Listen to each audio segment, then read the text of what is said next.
It's migrating to Australia. I'm Grant Williams. I've emerged from lockdown funk. Lockdown funk number 5. David, we are free. Hello, David Bongiorno, Australia's favourite and best. I can say that, Australia's best immigration lawyer. Hello, David Bongiorno. Grant Williams, how are you, mate? It has been. It's number 5. What's the funk? It's migration podcast time. All is happy, all is joyful, mate. Didn't you? I have to say, I didn't really have. I didn't find I had too much drama in our long lockdowns last time, but I found the last one they've hard. broken us, mate. They've broken us. We're used to it. I found it hard because I couldn't find joy in being stoic. You know, last year I was going, we're being stoic, we're battling through. But at the same time, look, David, I'll kind of introduce. We've got a guest on. Everyone watching can see that. But before we throw to our guest, who has one of the best taglines I've ever heard, David, it's very hard to know that we're doing something and everyone's complaining and up in arms, all marching up and down the streets. Freedom, freedom, we're being oppressed.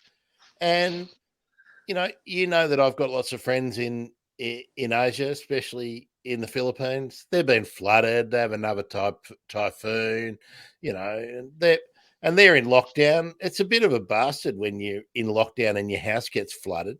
We don't realise how lucky we are, Grant.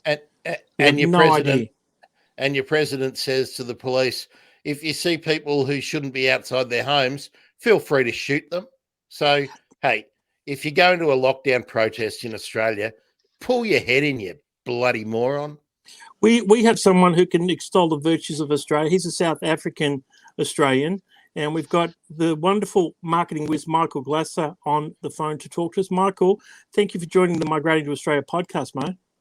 Guys, Grant, David, thank you very much for having me. I know we've been talking about this for a while, David, and I'm very excited to be a part of it. Now, Michael, before you get going, I have to get this out in the open.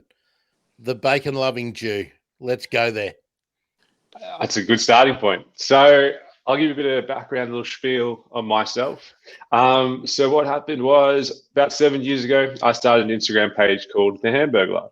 And what that was, it was my journey to kind of go around Melbourne and try and find the best burgers and start doing reviews. It also gave me really good insight into the digital marketing space. I needed a tagline. I needed something different. I'm a South African Jew. So my tagline was just a Jew who loves bacon and burgers. As you can see from the boys, it's got a pretty good response. I also started a hashtag called Don't Tell My Rabbi. Might be doing something not so kosher. That's kind of how I started doing a lot of my marketing research, I guess, and learning about how the social platforms work, and also just keeping my cholesterol as high as possible. What did your rabbi say? We don't talk about it. I think we just don't look at it. We just don't bring it up. It's a lot easier. It is one of the most interesting pages on Instagram because Grant and I love a burger. My question to you: how far have you driven for a burger? How far will you drive for a burger? Oh, well, I was invited to Carlton Draft did a Australia-wide pub tour where they flew. I think it was about 100 people from Melbourne to Sydney. It was Melbourne to Adelaide to Perth to Gold Coast to Sydney back to Melbourne over a week. So the furthest I've probably gone for a burger was in WA when they actually had, because I was invited to go onto it. They actually made us these massive burgers. I can't really show you on the camera, but they're massive. That's probably the furthest I've gone for a burger. That's a long way, Graham. What's that, 3,000 Ks? Oh, 4,000 Ks? More than that. You went to Perth and back? That's the journey there and back, yeah. David, I hate to disappoint you and Michael, but I haven't been crowing about this, but I've been plant-based for a while now, except for seafood. Really? So Well, mate, if you want a good burger, Easy's in Collingwood with a place with the trains on the roof. I used to work there. I was their marketing manager, so I'm going to give them a little plug. They've got something called a Harvest Gourmet Patty, and they're essentially a meat alternative, like burger patty. So when you get time, head down to Easy's, because I've had it. It bleeds like meat, but it's all actually the beetroot that comes out of it. And yeah, it's delicious. It's probably one of the better ones you'll have. Now, people will be listening overseas, and McDonald's comes to mind. Can you tell us in frank and full terms what you think of the Big Mac? I love the Big Mac. Hate Mac as pickles. Hate them more than anything in the world. But I love the Big Mac. I reckon it's a great burger. And the other one that I love when I go to the airport is Burger King, the Whopper. The Whopper's great. The Whopper's a great burger. I think it's all time and place there, because then like the Rodeo cheeseburger is great from there as well. But a little menu hack for McDonald's: quarter pounder, but then ask for a steamed bun with diced onions, and then add lettuce, and then if you want to be a little healthy. But yeah, trust me, the steamed bun is the kicker. That's going to make the Macca's burgers even better. I can't get on board with the pickle hate. I'm sorry. It's just Macca's pickles. Just Macca's pickles. We did a survey the other day, actually, for a company called StatLab that we work with, and we were figuring out how many people take pickles out of their burgers. And yeah, I mean, I think we surveyed was over 2,000 people, and yeah, like the results were pretty crazy. We also did something on like Coke versus water. So like 78% of people reckon pickles belong in their burger, but 22% don't reckon pickles belong in their burger. So Grant, you're on the winning side. Well, of course, and it's like, you know, you don't go to McDonald's for the Coke because it's only syrup out of a bag and carbonated water. So that's pretty much what's in your can too. It's just, yeah. I mean, like Macca's Coke and Movies Coke's always the best. When you go to the movies and you get the massive Coke and the massive popcorn, it's definitely the best Coke you can get. Grant and I are short and round. We bounce off the ground. You're genetically far superior. Could you tell us how big you are, how much you weigh? Because you're a Burger King and you're in shape, and Grant and I are fighting to stay in shape. I can. So my burger journey started out when I was powerlifting. So I was starting to do competitive powerlifting, so I needed to put on a bit of weight. I took it a bit too far and then put on I got up to 111. So I'm 95 at the moment and 6'4". So I've lost a little bit, which is good, and just trying to maintain it. As I was eating 3 burgers a day at one point, which is just ludicrous, absolutely ludicrous. I could do it, but I don't think I'd live very long. What about you, Grant?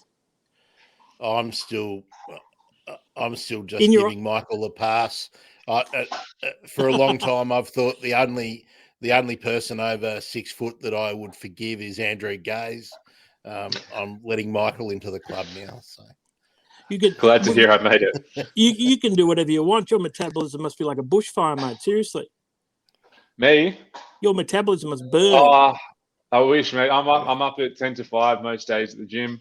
Then taking the dog for a walk, ideally twice a day as well. So trying to stay pretty active. I think that early morning routine is also good. Helps with work, helps with everything. I think doing a lot of stuff before everyone else is awake, because I think there's some proven stuff that little bit of advantage can really help. So yeah, it's a good routine to be in. So anyway, speaking about migration. Well, that's what I was going to ask. My next question was going to be, how long have you been in Australia for now, Michael? So we immigrated in 2000, I believe. So yeah, coming on 22 years. 22 years in December. 21 years in December. How old were you when you came over?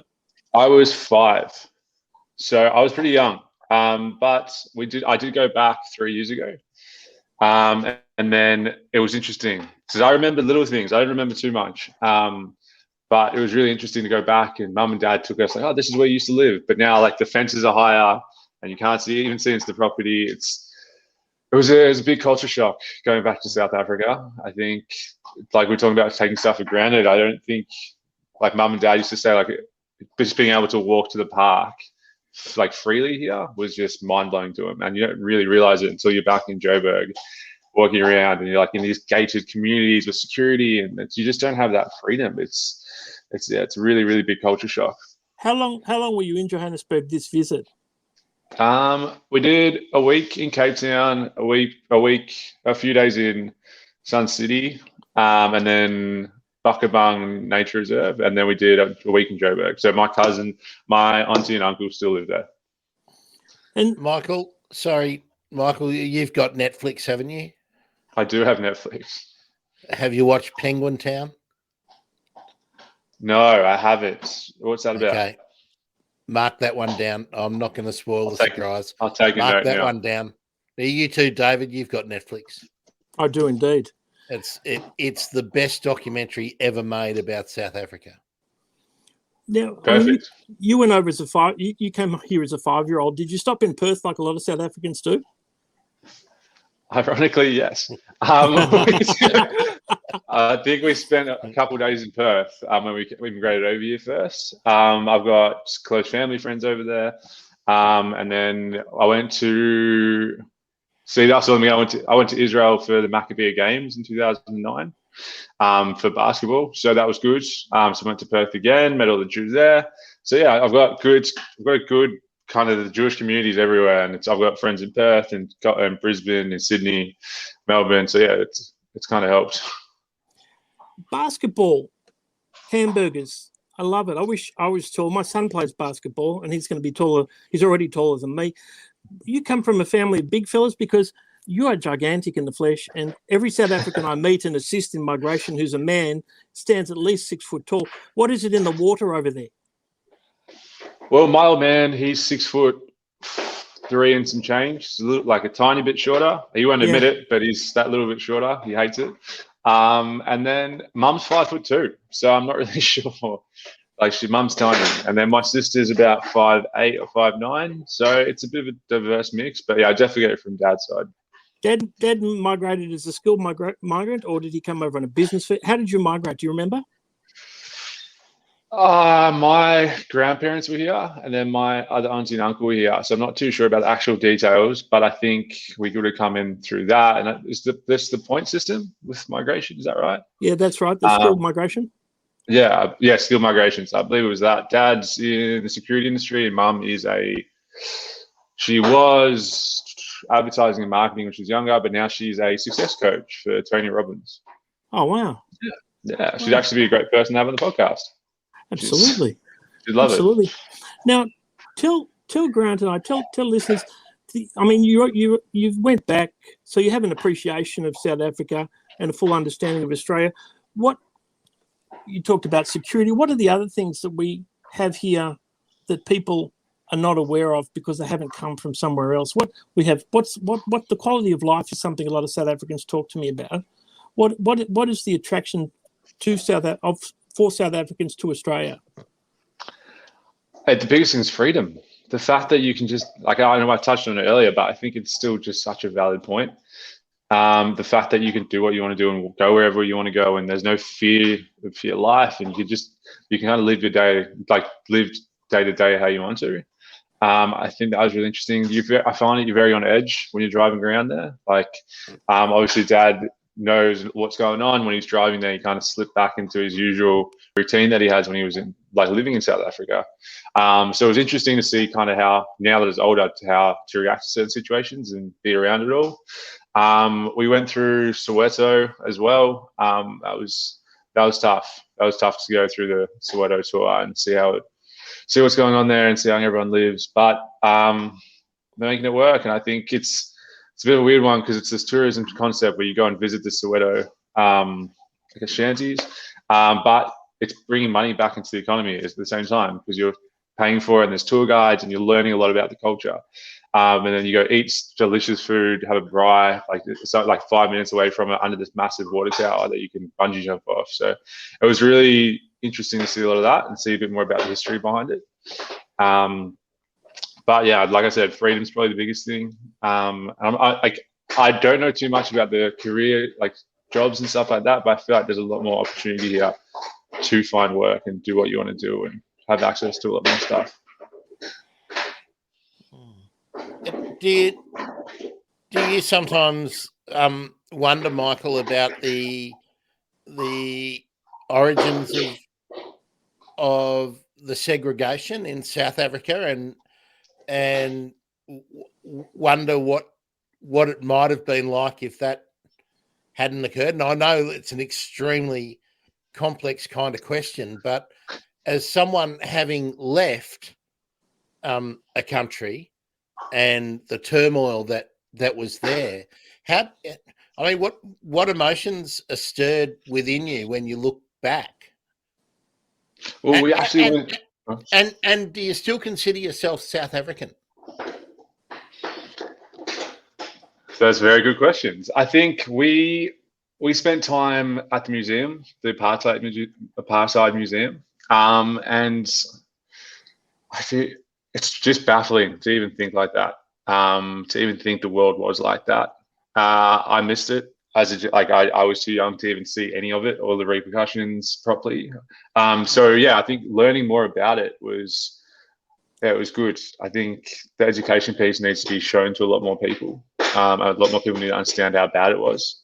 Especially, I don't want to butcher this topic up, but I think the story of how they started how students started protesting and they were actually shot in the streets. I mean, to hear that just for the color of your skin, it was hard. It was really, really hard, and you kind of feel helpless because you can't do anything. You didn't do anything, and you weren't there to do anything. So you kind of feel a bit, you just don't know what to do.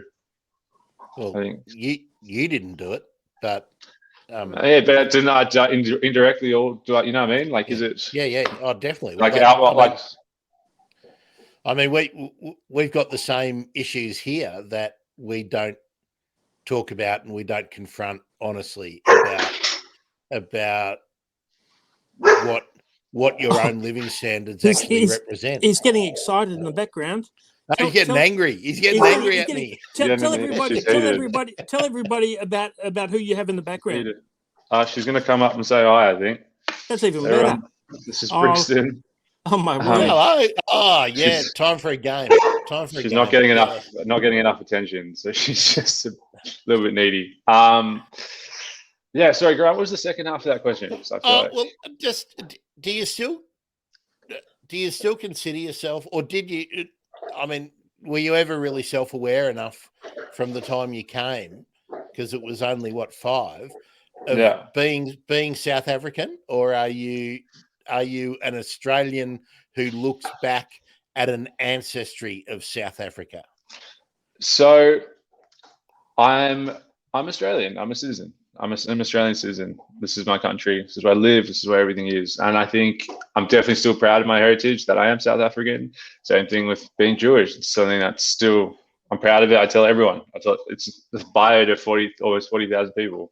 It's like my old man summarized it well. He goes, I go for the Springboks until I became a citizen, and now I go for the Wallabies because this is my country.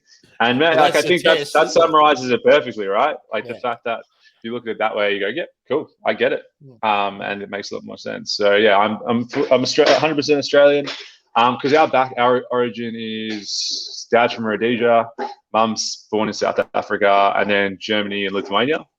And then they escaped before the war on mum's side, and then unfortunately dad's grandparents were involved in a mass murder in a synagogue, unfortunately, due to the war.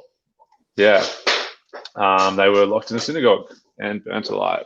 So they escaped. So I think my family were lucky to find South Africa and build a community there and build relationships there that have lasted for a really long time. You said that the digital marketing experience of generating your own page on Instagram, the Hamburglar, gave you a lot of lessons that you've been able to use professionally. What are some of those lessons? And people who have an Instagram page and want to use it for their business, what can they do? What secrets, what hacks do you have for them? My first one's communicate passion, I think. If you've got an idea or a belief or a business, I always say, someone's like, I want to start an Instagram account. What should I do? And I go, well, if you've got an interest in it, I guarantee someone else has one as well, right? And start finding that niche and committing to that niche and giving people consistent content. And I like the idea. My thought process with a lot of stuff, marketing-wise, is people want stuff to brag about. They want facts. They want knowledge. They want to be like, I learned this. Like, people, I find a lot of people want to drink an expensive wine to brag about the wine, but they talk about the features. So just communicating that so people can learn is, I think, the biggest thing. If you're a brand, communicate your brand message to someone so they can learn about you and then tell everyone, because your biggest advocate is a strong review, right? If people are going around saying how much they love your product, that's doing the marketing for you. They have to understand what your marketing does, and don't just post stuff online for the sake of posting. Have some time and strategy, consult with an agency, and do a proper marketing strategy with them and figure out who your target audience is, what they're doing, what are they interested in, and make sure you plan it all out. If someone was wanting to migrate to Australia and they came English as a first language or English as a second language, and they engaged you, how would you take them through the Instagram, Facebook, LinkedIn process? Can you give us some steps? Because it's a cross-cultural issue here. And how do they make themselves most appealing to Australian audiences and then to international audiences? So this is interesting. My dog's just ripping her bed up. So I think it's a good question. I worked for a watch company doing their marketing for a while. It was a German watch company that came to Australia. So I started interning there and then kind of build up the ranks, and tailoring content to your audience and making sure that if you are looking, you do some research on the Australian demographic. And that's simple things like changing captions to have more Aussie slang in it. So researching Aussie slang and the way like we talk and using that for your captions is going to work really well. And then imagery wise and video wise, same thing. Use an Australian, use multicultural Australians, but use people that are from, like, live in the country, because no one really wants to see other people. Like, they don't want to see other countries. There's a lot of stock imagery that goes around. It's not Australian, and you can tell. And it's just, see you both shaking and nodding your heads because it's crap. I won't use it. I just simply won't use it. And if I don't have an image which is original, and I know that hasn't been on, 20 other websites, let alone 20,000 other websites, whatever, well, then I'll do this. You can it can just be nothing. It's better than trying to talk about Australia and you've got a picture of a moose walking up a bloody having an American $1 bill. American $5 bill instead of an Australian $5 bill. Like, I mean, little things like that just get missed. How do we know, Michael? How is it that when we spot a stock photo, we know straight away from the people that they're American, not Australian? Is there any study on? I know straight away. Grant knows straight away when we see a stock photo, they're not Australian, they're American. What is the tell? What's the giveaway? Because we know instinctively, intuitively. I think it's our fashion, to be honest. I don't know. I can't. You can just tell though. It's the way the grooming. It's the hair. It's the smile. It's fake. It's a combination, and it is fake. And I know that's a wide thing, but in America, if you do a commercial and you've got kids in it, you got to have a black kid, you got an Asian kid, and a white kid. That's if you've got more than 2 kids. I think you've got to have a mix. Well, we don't have that now. I understand what generates all that, but because of that, there's a sameness in the content that we see. And look, we're seeing American ads all the time that are revoiced to pretend they're Australian, and they're the worst. They're the worst. I mean, 100%. And I don't know what metrics people are using, because I can't think that they're going to be more effective than one that they make in Australia, but maybe they're more profitable because they don't have to pay anything to make an Australian ad. I don't know. Well, at the same time, we could be onto something here. Should we start an Australian stock imagery website with just Australian content? Actually, I do have someone who could be the photographer for that. Perfect. Look, I think that is something we need, and you can make it so that, I don't know, we need a repository like Pixabay or something, I reckon, or where I know some of the best photos to use, I think, are the ones which an agency would always reject. They're bad photos, but they're honest. But they're real. Yeah. Well, this is, I think, the way content's moving now. I think it's really exciting that video content, imagery. You look at TikTok and Instagram. It's more about raw imagery now. It's more about raw content instead of this really professionally shot stuff. Sorry, excuse me. Actually, Michael, let me ask you about that, because you've obviously done a lot of work looking at TikTok and Instagram, and look, even I guess you're still looking at Facebook and whatnot. Now, the media focuses on things that go viral, but so many of the things that go viral, you end up getting views, but you don't get clicks, you don't get engagement, you don't get a sale. What do you know about what is popular as against what works? Oh, mate, if I knew that, I'd be charging a lot more money. I was hoping for a freebie. Mate, it's an interesting concept. Instagram is being a lot more open with their algorithms and how they do a lot of their content now and how they process it. And like TikTok, for example, the way TikTok works is when you do your first post, it blows it up for you. It tries to get you the biggest audience it can because it creates that addiction to it, right? So you're like, oh, my first one did really well, and they've got all these trending videos and stuff like that. So I'm not sure there's like dances and hashtags and all that. So if you work into the hashtags and the trends, you're going to get pushed further. But then like the guy who was skateboarding, drinking cranberry juice, I mean, you can't pick that. That was the most viral video this year. But it was just him just being cool. You know what I mean? But with TikTok, I'm no TikTok expert, but what I don't like about it is that I can't choose who I see. If I want to see you, I can't choose to unless what have I got to do? Choose burger content. Well, you can still search people, so people still have profiles. So it's very similar to Instagram. I have to know about you first. Yeah. So like if I don't actually use TikTok. I should, but I never really got into it. I think it's very addictive. But you can still search them. So it's just searching usernames. Okay. So like you search on Instagram for the Hamburglar _. It's the same thing. You would just search that on TikTok. Now, actually, how did you not get sued for being the Hamburglar? Well, I might. That day could definitely come. I spelt it differently. Like I did ER and then I did an underscore as well. And I eat a lot of McDonald's. So I feel like if anyway, it's only going to benefit McDonald's by having me. And you're not wearing a mask and a flat hat. Exactly right. I mean, they've just released these Peter Alexander pajamas with the McDonald's collaboration they did. And I've had about 10 people message me going, check these out. It's got the old school Hamburglar. Yeah, and then my mate's got that tattooed on his leg. He's got the old hamburger as well. So yeah, he's out there stealing burgers. Now you're not into TikTok. You don't do it. You said it's addictive, but are there reasons? Do you advise it as a strategy for clients still, or? 100%. I understand how TikTok works. I know we can also make really good content. Like we've done a company that does cookies.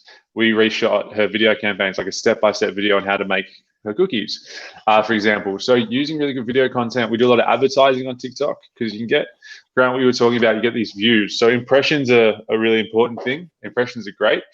Unfortunately, impressions don't always result, like you said, in clicks and conversions and all that. But eyes on your product and eyes on your brand is always a good thing, right? So you can use TikTok if you don't have a massive budget to get a lot of impressions on your product, a lot of impressions on your videos, and you'd run them as video view campaigns. But then also like a big thing is Pinterest. Pinterest is really, really great.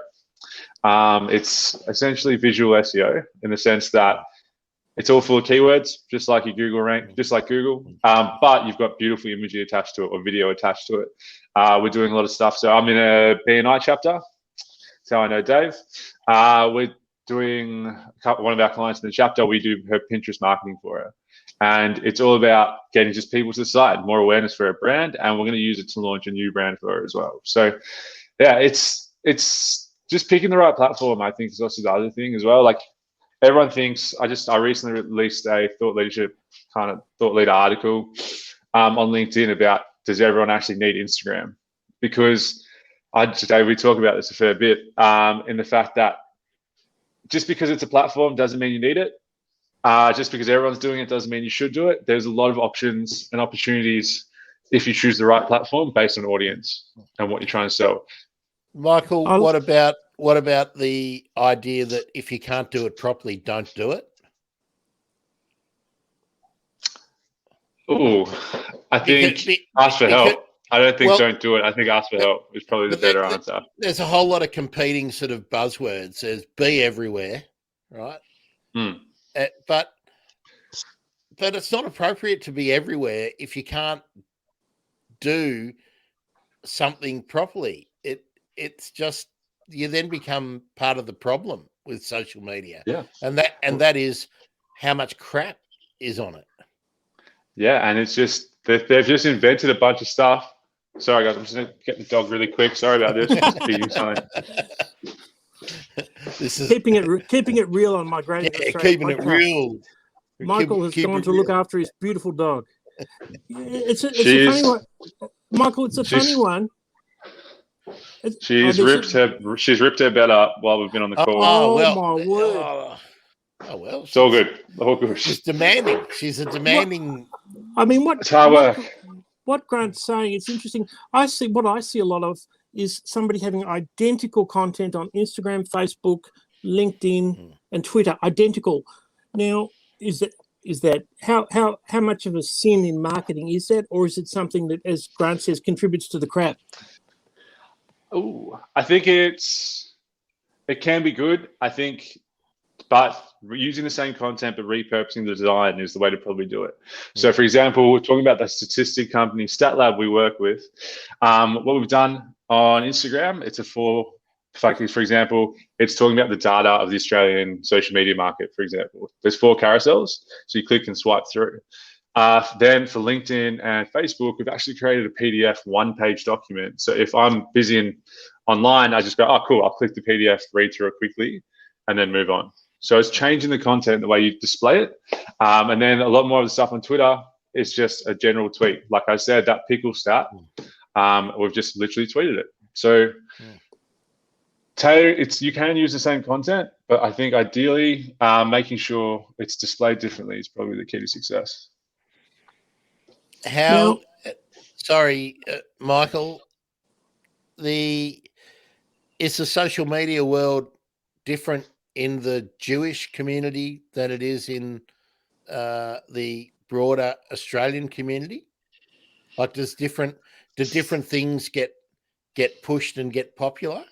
And the point being, are there significant cultural differences in the social media that Jewish Australians might be enjoying compared to Italian Australians? Well, Italian Australians. How do we say that, David? You're Australian. The old bands of Italian stock. Mum's an Aussie. So we've got. I was going to crack a gag, but I'll behave. No. We're on dangerous enough ground. Let me cop the flak for it, Dave. Well, mate, that's another great question. So I think there's 2 ways to look at it. If you're trying to market to an Orthodox Jewish audience, don't do any advertising on a Friday afternoon or Friday night till Saturday afternoon because it's the Sabbath. So there's no one using technology. So, sorry about that. Train going past. We're keeping it real, guys. We're keeping it real. Keeping it real. I thought it was an alien invasion. I thought War of the Worlds was coming to your back door. Yeah, we must have offended someone during our chat and they're coming to get us. But at the same time, I think the idea of, I'm going to use food because food's culture and food's really exciting and important to everyone.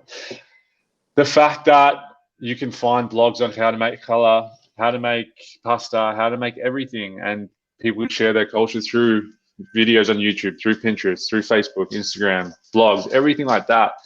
I don't think it's just Judaism, but I think it's really cool that you can go on Delicious or go on Munchies or any of these channels and find specific cultural elements and how to cook it. And then you can start, so if I don't know how to make challah, for example, I can then go watch a YouTube video on it. So I think there's no benefits or pros or cons to any of it. It's all just, I think, to mine, it's all pros. But then, at the same time, social media can be really bad in the concept of anti-Semitism and racism, and this is the negative. There's no control behind it.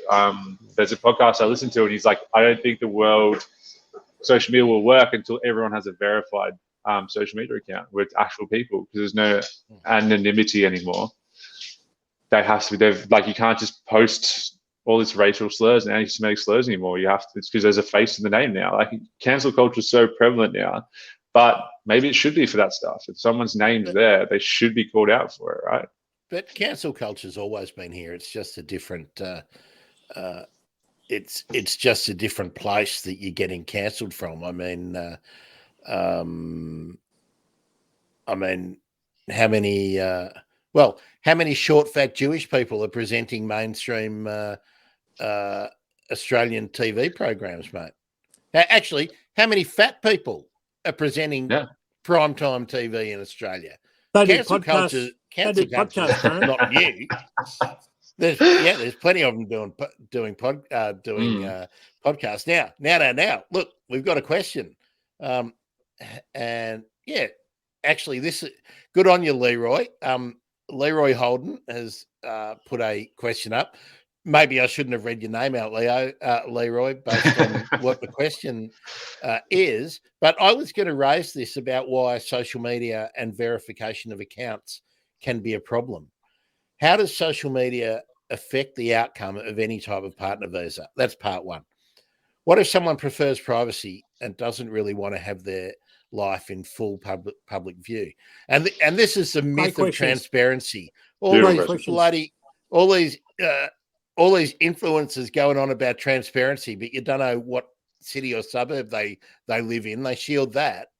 Leroy. Of course, transparency is a myth. Yeah, Lira, I think the amount of privacy settings now. I mean, Apple, for example, is their whole new push is data privacy. I'm not saying everything you do has to be online. I think if your name is there, that should probably be verified. But like the fact that you can go private on Instagram is a great thing, right? I think the fact that you can still hide it.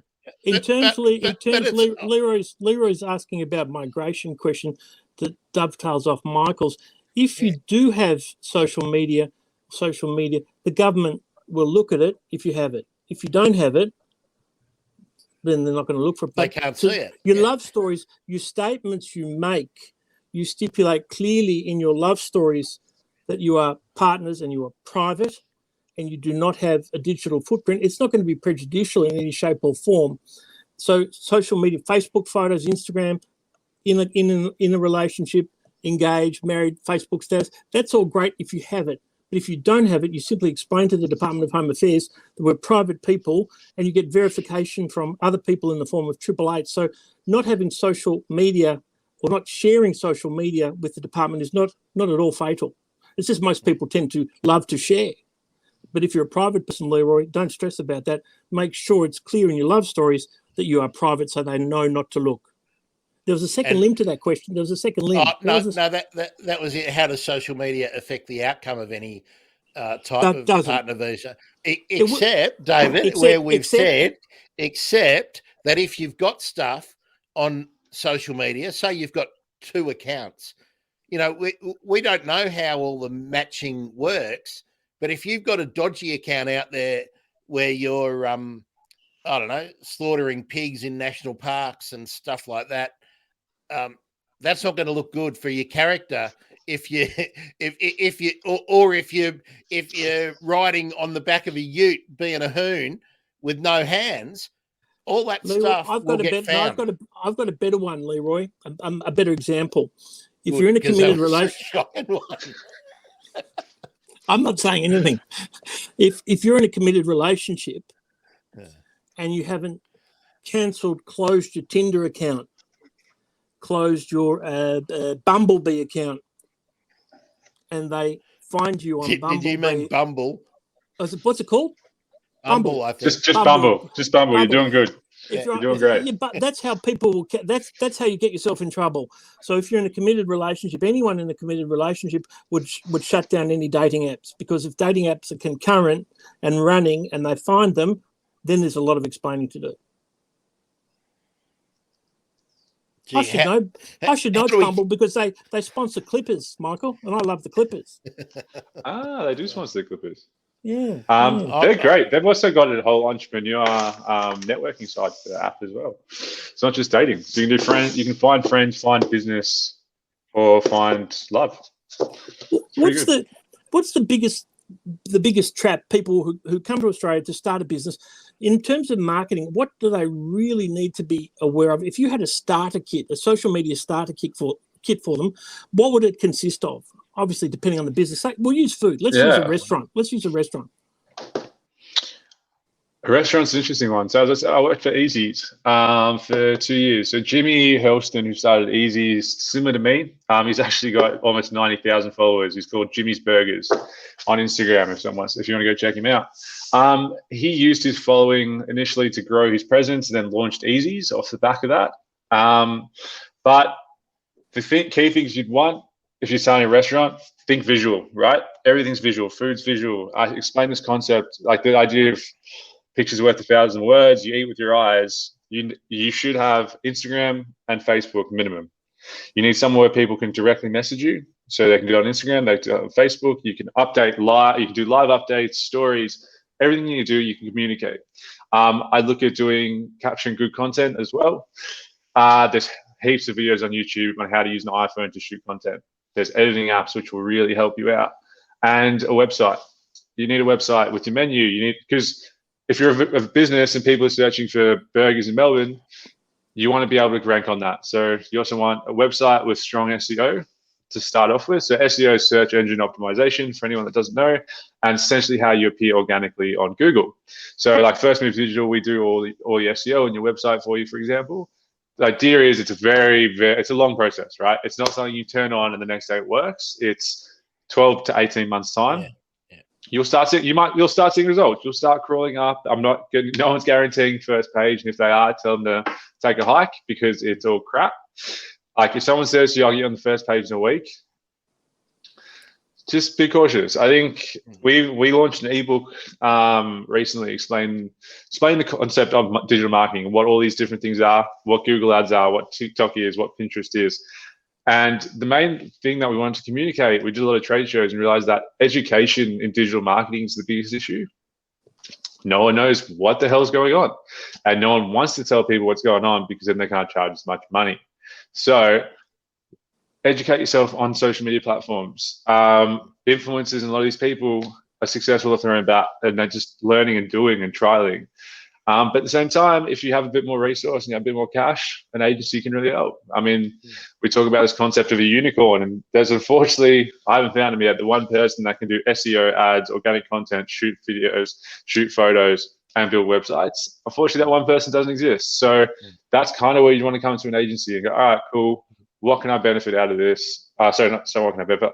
How can I maximize the 20 resources this agency has to help my business? And then just ask for honest feedback and honest advice, and people that help. I'm here to help. If you got questions about it, I'm more than happy to answer anything. So add me on LinkedIn or shoot me an email. I've got a question. Chat about anything. Yes, correct.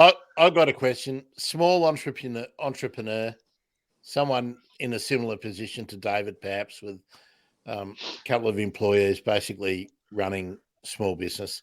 What budget do they need to start to come and even think about employing your services, Michael? Well, we work on a modular concept in the sense that we don't package it. It's not like $4,000 a month. It's what do you need help with? Because like I said before, it's the right platform.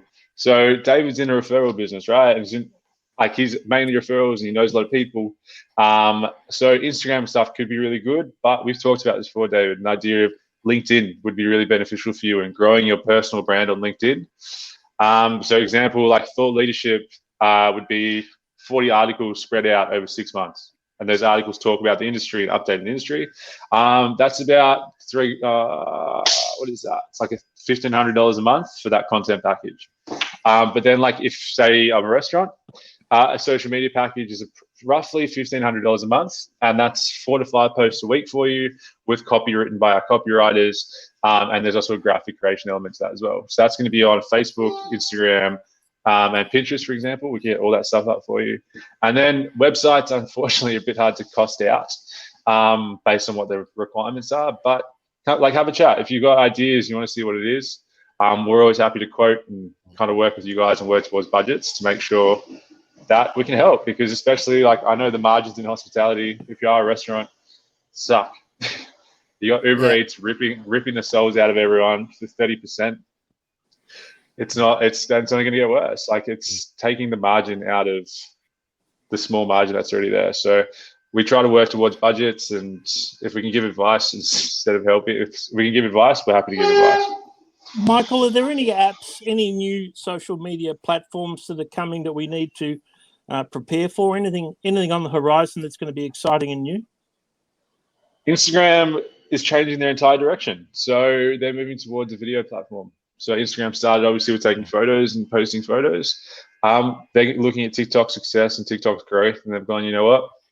We probably need to copy this. So there's going to be, Instagram's going to move towards a lot more video. But like we were saying, rough video doesn't have to be professionally shot is the way of the future. So anyone can adapt to that. And even just filming yourself, I saw someone makes really good content on LinkedIn, and all it is she sets a camera up and there's a setting on Instagram that like writes the words when you talk.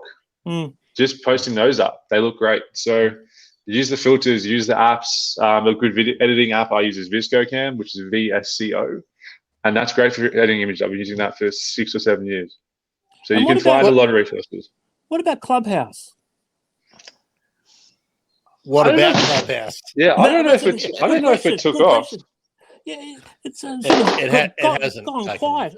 I feel like it was like this. They had the exclusivity concept, which is cool. Like, oh, you've been invited to Clubhouse. Make sure you check it out. I just don't think it went anywhere. Well, it doesn't give you any value over and above anything else you can do. I mean, David and I have tried for a long time. Well, for a long time since it came out, we were February this year. Yeah, trying to find a reason to use it. A couple of people that I've followed and have followed their podcasts for years use it, but mate, I'm listening to a podcast of 45 minutes rather than a whole bunch of. It's like a whole bunch of friends sitting around in the lounge room. Well, yeah, I'm not like I'd rather, I know the podcast I want to listen to comes out every Tuesday. I'm going to go listen to the podcast. I don't want to hear, if I want to hear people yelling, I'll go home. Now we have another question now, David. I think it's he's had 3 goes. I'm interested for work permit to Australia. And then lots of prayer signs. David, if you don't have any contacts and you don't have a network, or you have no idea about getting a permit to come and work in Australia, what's step 1? Step 1, we need to know what country the gentleman comes from. Step 2, when the borders are open, depending on where he's come from in his travel history, he might want to come here as a visitor to check Australia out, maybe say hello to a few people. Depends what country he comes from, what skills he possesses. That will determine whether he comes on a working holiday visa, a work and holiday visa, or a business visitor visa.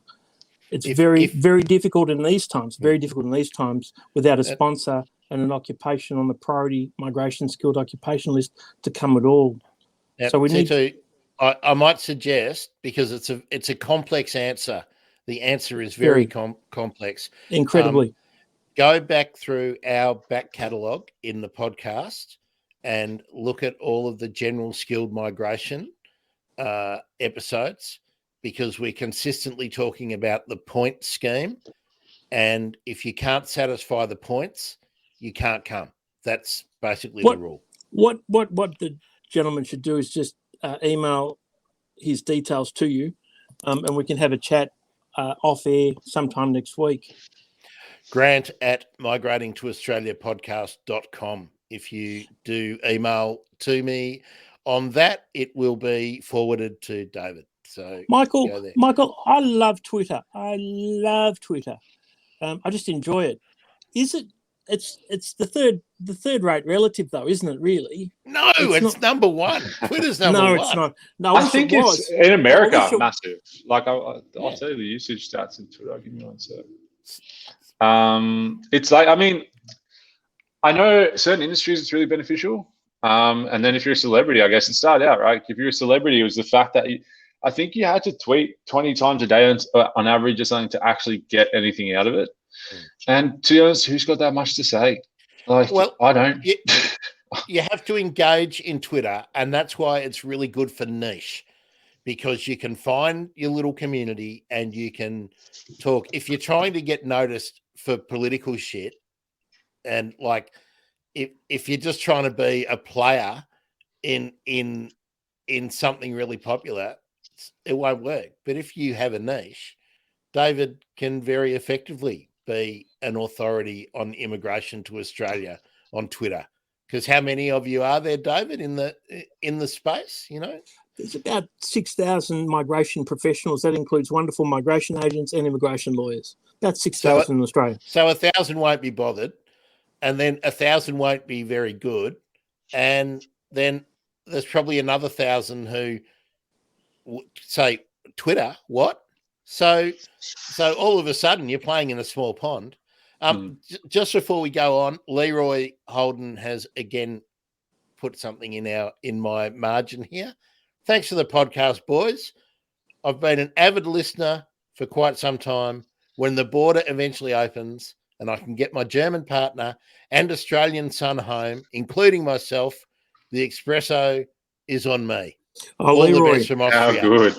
Leroy, I All love right. you. You know we love black coffee, short black coffee. Good on you, mate. So, and Leroy, you know where to find us, Grant at migratingtoaustraliapodcast.com. We can certainly take you up on the offer of a free espresso. I'm always in for a free espresso. Michael, there's a lot of there's an increasing number of white collar professionals, lawyers, accountants, jumping on TikTok and using it to great effect. Grant can tell you about one, and that's James Duppich. James Duppich is a very highly regarded commercial lawyer up in Sydney. He's a rapper. Chamberlain's. He's a blogger. He's from Chamberlain's, a fine medium tier law firm up in Sydney. He's a very good lawyer. Now, TikTok for professionals. What's your view on that? Oh, I think I'd be interested to see what his results are. To be honest, I don't. Have you seen? Is it going well? Is he getting traction? Oh, yeah, is it getting very well. What kind of videos is he? What kind of videos is he doing? Coffee and a case note. His concept is he summarizes an important case in a different area of law succinctly, just direct to camera, holding up the phone. Now, I look. David kindly brought James up. Not just another podcast, one of my other podcasts. I talked to James because I'd seen him doing a various social media and thought, this is interesting. Here's a lawyer doing something that you didn't expect especially a commercial lawyer to do. Now, James is driving value for his firm.